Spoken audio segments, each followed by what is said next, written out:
In 1980, there was a kind of rush of anti-women, anti-minorities legislation that was not just oppressive, it was very discriminatory, and it really disadvantaged Muslim women and non-Muslim citizens of Pakistan. Women had been stopped from participating in athletic events. There was a questionnaire circulating by the government asking whether women could drive, whether women could work.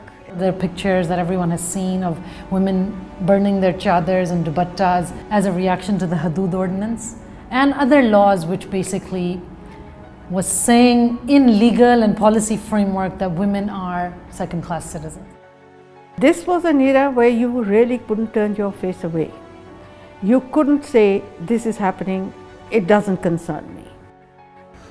There were other movements also, but primarily it was the Women's Action Forum of educated women who came to the rescue of their fellow women in other parts of rural and urban and peri-urban Pakistan who were the direct victims of these anti-women laws. So that's how I think this whole situation of a dark period in Pakistan's history had a silver lining. More oppression that we saw, more stronger the resolve to fight it became. In late 80s and early 90s, most of the human rights organizations and human rights groups were formed and established, like Aurat Foundation, like South Asia Partnership Pakistan, like HRCP and many others. The Canadians came forward and supported those institutions, individuals and organizations which were taking that pro-people, pro-women, progressive agenda forward.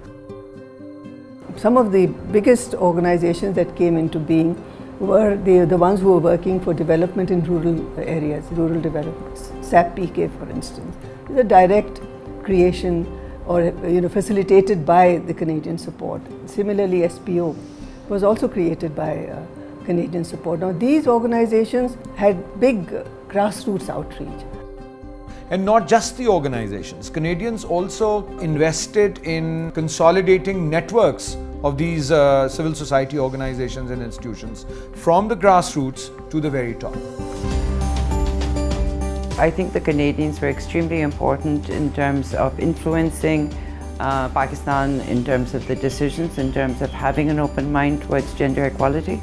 And certainly at the international arena, it was a huge source of support. You see it in their laws, you see it presently in their cabinet, you see it in their foreign policy, which has a feminist lens.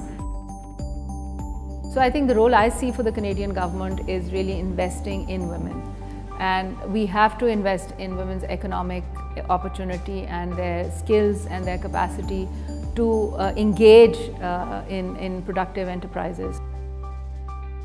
This is the time that Canadians should come back and help civil society of Pakistan so that we have more friends in the world and we speak out loud and clear.